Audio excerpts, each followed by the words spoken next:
ఈ అస్తిత్వము చాలా మౌలికమైన చైతన్యాన్ని ఇస్తుంది. కాబట్టి ఈ అస్తిత్వం నుంచి సాహిత్యం వచ్చింది. అస్తిత్వ ఉద్యమాలు, దళితవాదం కావచ్చు, మాదిగవాదం కావచ్చు, ముస్లిం వాదం కావచ్చు, స్త్రీవాదం కావచ్చు, ఇవన్నీ కూడా. అర్జున్ డాంగ్లే అనే ఒక కవి, ఆయన్ని ఒకసారి అడిగితే what is the difference between upper caste poet and Dalit poet, ఆయన చెప్పాడు, బాగా ఉన్నత వర్గానికి చెందిన కవికి, బాగా కోటీశ్వరుడైన కవికి ఒక చందమామ ప్రేయసి ముఖంలాగా కనబడుతుంది. అదే ఒక పేదవాడైన దళిత కవికి అదే చందమామ రొట్టె ముక్కలాగా కనబడుతుంది. ఒక ఇంద్రధనస్సు ఒక ప్రాబల్య వర్గానికి చెందిన కవికి ప్రేయసి వేసుకున్న రంగురంగుల చున్నీలాగా కనబడుతుంది. అదే ఇంద్రధనుసు ఒక దళిత కవికి, ఒక పేద కవికి అమ్మ కట్టుకున్న మాసికల చీరలాగా కనబడుతుంది. ఎందుకలా? అస్తిత్వమే అతని చైతన్యాన్ని నిర్ణయిస్తుంది. అతని అస్తిత్వంలోంచి అతని ఎక్స్ప్రెషన్ వచ్చింది. అతని అస్తిత్వ చైతన్యంలోంచి అతని కళాతత్వము, అతని వస్తువు వచ్చింది. కాబట్టి అస్తిత్వం చాలా కీలకం. జాతీయోద్యమంలో అందరూ విదేశీ వస్త్రాలను తగలబెడుతున్నారు, జాతీయోద్యమంలో అందరూ విదేశీ వస్తువులను తగలబెడుతున్నారు. కానీ ఒక వ్యక్తి విదేశీ వస్తువుల, విదేశీ వస్త్రాల జోలికి వెళ్ళలేదు. దానికి భిన్నంగా మనుస్మృతిని దగ్ధం చేశాడు. అస్తిత్వం కీలకం. స్వరాజ్యం నా జన్మ హక్కు అనే నినాదం జాతీయోద్యమం మోసింది. ఒక వ్యక్తి ఆ నినాదాన్ని గొంతులో మోయలేదు. తిలక్ స్వరాజ్యం నా జన్మ హక్కు అంటే డాక్టర్ బాబాసాహెబ్ అంబేద్కర్ సమానత్వం నా జన్మ హక్కు అన్నాడు. అస్తిత్వం కీలకం. తిలక్కి బ్రిటిష్ వాళ్ళు పోతే ఏలటం కావాలి, అంబేద్కర్కి తన జాతి జనుల మధ్య తనకు సమానత్వం కావాలి. ఇది అస్తిత్వము. మా కొద్దీ తెల్లదొరతనము అనే జాతీయోద్యమంలో పాడుతుంటే మా కొద్దీ నల్లదొరతనము అన్నాడు కుసుమధర్మన్న. ఇది అస్తిత్వము. కాబట్టి ఈ మూలాల్లో నుంచి మనం అస్తిత్వ ఉద్యమాల సాహిత్యాన్ని అర్థం చేసుకోవాల్సిన అవసరం ఉంది. దాంట్లో స్త్రీవాదం 80వ దశకంలో వచ్చినటువంటి సామాజిక పరిణామాలు కావచ్చు, అంతర్జాతీయ పరిస్థితులు కావచ్చు, ఆ పరిస్థితుల్లోంచి స్త్రీవాదం లైంగికతని, మాతృత్వాన్ని, వివాహ వ్యవస్థను, ఇంటి చాకరీ కూడా ఒక శ్రమే. మీరు ఎప్పుడు బయట శ్రమ గురించి మాట్లాడుతున్నారు, ఇంటిలో శ్రమ ఏంటి? మాతృత్వాన్ని గ్లామరైజ్ చేశారు. మాతృత్వంలో పెయిన్ ఉంది. స్త్రీ శారీరక గాయాలున్నాయి. ప్రతి గాయాన్ని చెప్పటం స్త్రీవాద సాహిత్యంలో మనకి చాలా స్పష్టంగా కనబడుతుంది. పితృస్వామ్యం కావచ్చు, జెండర్ కావచ్చు, అణచివేత కావచ్చు, ఇంటి చాకరీ కావచ్చు, ఇవన్నీ కూడా స్త్రీవాద సాహిత్యం.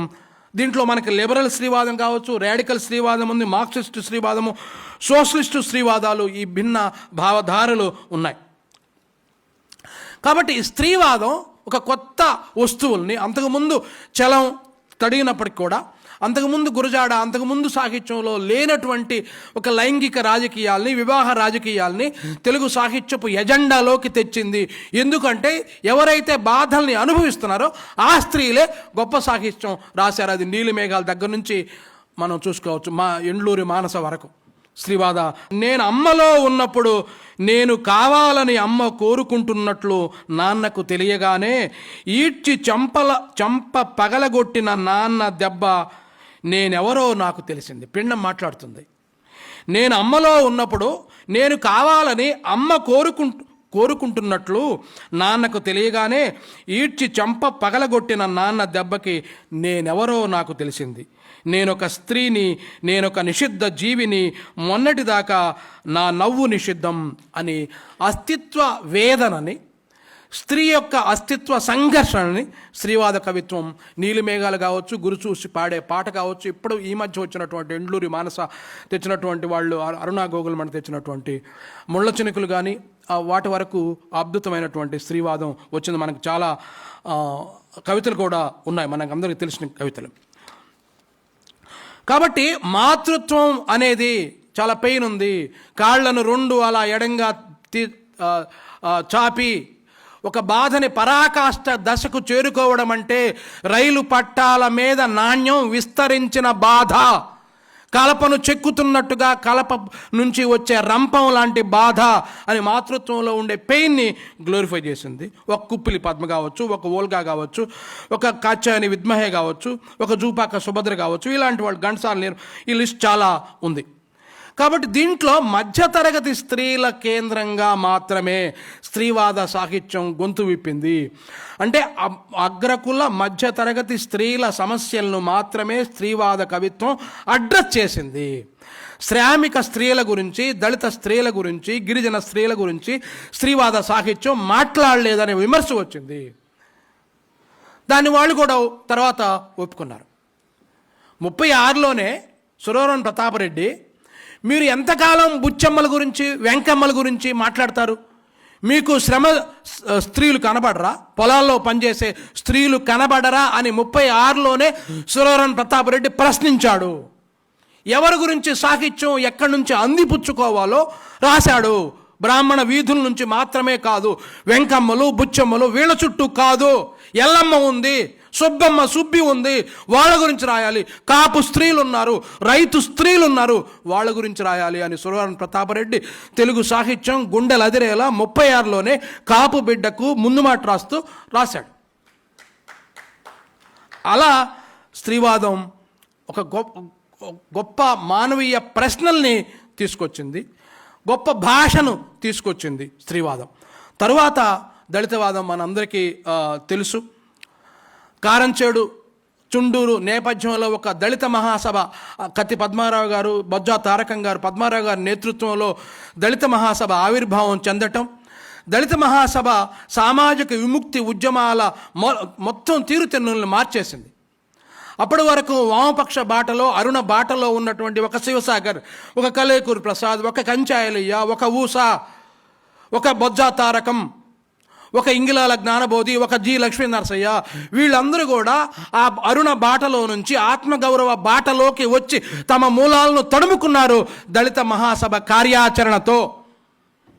90లోనే తర్వాత అంబేద్కర్ సజ్జయంతి రావటం, జాషువా సజ్జయంతి రావటం, కాన్షీరామ్ నార్త్ ఇండియాలో బహుజన సమాజ్ పార్టీ పెట్టడం, మండల్ కమిషన్ వ్యతిరేక ఉద్యమాలు రావటం, ఇవన్నీ కూడా ఈ వాతావరణంలోంచి ఒక రాజకీయ పోలరైజేషన్ జరిగింది. బహుజన రాజకీయాల ఎజెండాలోకి వచ్చాయి. ఆ నేపథ్యంలో తెలుగు సాహిత్యంలో లక్ష్మీనరసయ్య గారు, అలాగే త్రిపురనేని శ్రీనివాస్ గారు చిక్కనవుతున్న పాట అనే ఒక చారిత్రాత్మక సంకలనం తీసుకొచ్చారు. అంతకుముందు దళిత కవులు అక్కడక్కడ రాస్తున్నారు, గాసడ బీసడుగా అన్నట్టుగా ఉన్నాయి. వాటన్నిటినీ ఒకే చోట వెతికి రాసిపోశారు. చిక్కనవుతున్న పాట, పదునెక్కిన పాట సంకలనాలు, తెలుగు సాహిత్యాన్ని మలుపు తిప్పిన బృహత్తరమైన సంకలనాలు. ఆ సంకలనానికి చాలా దార్శనిక దృష్టితో జి లక్ష్మీ నరసయ్య గారు సంపాదకుడు వ్యవహరించి ఆ ఉద్యమాలకు ఒక మార్గదర్శకాన్ని ఇచ్చాడు, మేనిఫెస్టో ఇచ్చాడు లక్ష్మీ నరసయ్య గారు. అస్తిత్వ ఉద్యమాలకు ఆయన ఇచ్చిన మేనిఫెస్టో కీలకం. మొదటి దశలో సంఘటనల కేంద్రంగా దళిత కవులు రాయటం, తరువాత కింది కులాల రాజ్యాధికార భావనకు కళాత్మక వ్యక్తీకరణే దళిత సాహిత్యం అని చెప్పారు. ముందు దళిత పదునెక్కిన పాటలో, చిక్కనవుతున్న పాటలో ఎస్సీలు, బీసీలు, మైనార్టీలు అందరూ కలిసి దళితులుగా ఉమ్మడి దళిత స్పృహతో రాశారు. తర్వాత ఊరు దళితులు, వాడ దళితులు అనే ప్రశ్న వచ్చింది. బీసీల సమస్య వేరు, బీసీల పెయిన్ వేరు, మా పెయిన్ వేరు, కాబట్టి అంటరానితనం దళితులు, మీరు ఊరు దళితులు అనే ప్రశ్న రావటం, దాని మీద చర్చ జరగటం, తర్వాత మనకి బీసీ వాదం కూడా వచ్చింది. అలా దళిత కవిత్వం రాజ్యాధికార భావనని, కుల నిర్మూలన తత్వాన్ని ఒక మేనిఫెస్టోగా తీసుకుంది. ముఖ్యంగా ఈ అస్తిత్వ ఉద్యమాల ఉమ్మడి శత్రువు మతము, అది హిందూ మతోన్మాదము. కాబట్టి పితృస్వామ్యం ఆధారం మతమే, దళితవాదానికి వ్యతిరేక మతాధిపత్యమే, కులాధిపత్యమే, ముస్లిం వాదానికి శత్రువు మతమే. కాబట్టి ఈ మూడు వాదాలకు శత్రువు ఒకడే, అది మతం, మతాధిపత్యం, కులం. ఈ మతం, కులం ఉమ్మడి శత్రువులు ఈ దళితవాదానికి, స్త్రీవాదానికి, మిగతా వాదాలకి. కాబట్టి అందుకనే దళిత కవులు ఈ దేశానికైన గాయాన్ని ఎట్లా మాన్పగలవు అని నువ్వు అడిగితే, నా మేకల మంద కాళ్లలో దిగిన పిన్నీసును నా ముళ్ళును పిన్నీసు లేకుండానే తీసిన వైనం చెప్తాను. ఈ దేశాన్ని ఏం పెట్టి నిర్మిస్తావు అన్ను అడిగితే, ఈ దేశాన్ని ఎలా ఏలగలవు అన్ను అడిగితే, నేను పంట పండించే వైనాన్ని పటం కట్టి మరీ చూపిస్తాను.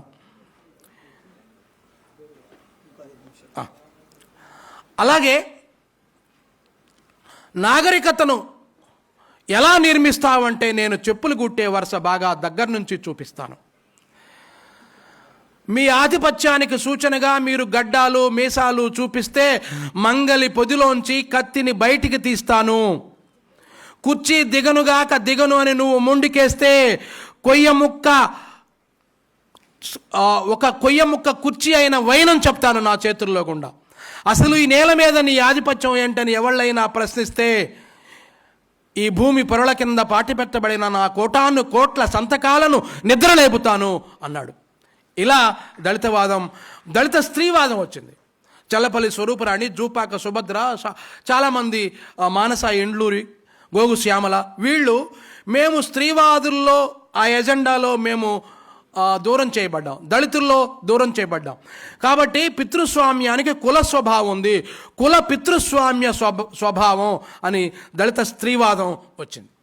అలాగే మాదిగ దండోరా నేపథ్యంలో మాదిగ కవిత్వం వచ్చింది, మాదిగ సాహిత్యం వచ్చింది, కథ, నవల, ఆత్మకథలు వచ్చాయి.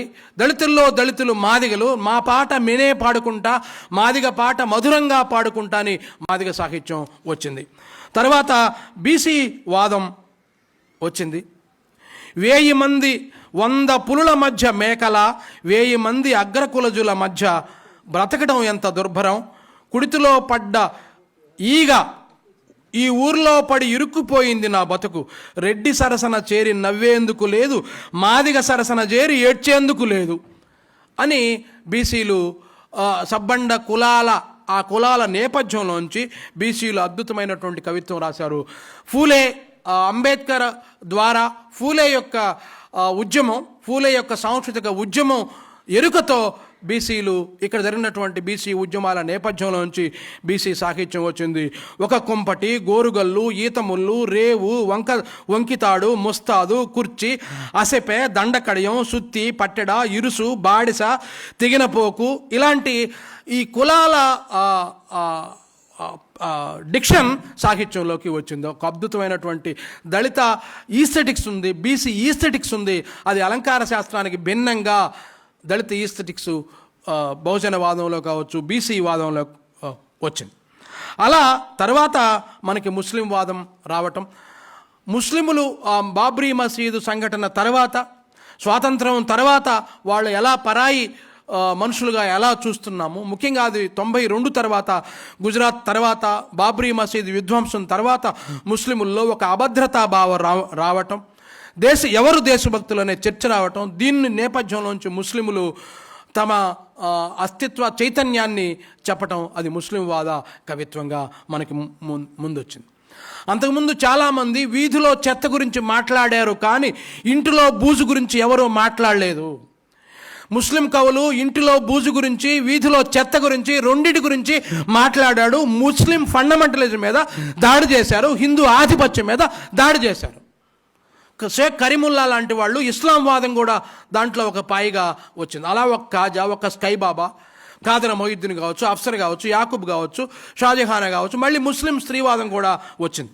ఇలా ముస్లిం వాదం కూడా, అసలు ఈ దేశ మూలవాసులు ముస్లిములు అనే, వాళ్ళల్లో శ్రామికులు ఉన్నారు అనే ఒక ముస్లిం ఈస్థెటిక్స్ తెలుగు సాహిత్యంలోకి వచ్చింది. తర్వాత మనందరికీ తెలుసు ప్రాంతీయ అస్తిత్వం వచ్చింది. మనకి తెలంగాణ సాహిత్యం, తెలంగాణ ఉద్యమం రావటం, 96 నుంచి ప్రత్యేక తెలంగాణ ఉద్యమం ఉధృతం కావటం, ఆ ఉద్యమ నేపథ్యంలోంచి వేలాది పాటలు, సాహిత్యం వచ్చింది.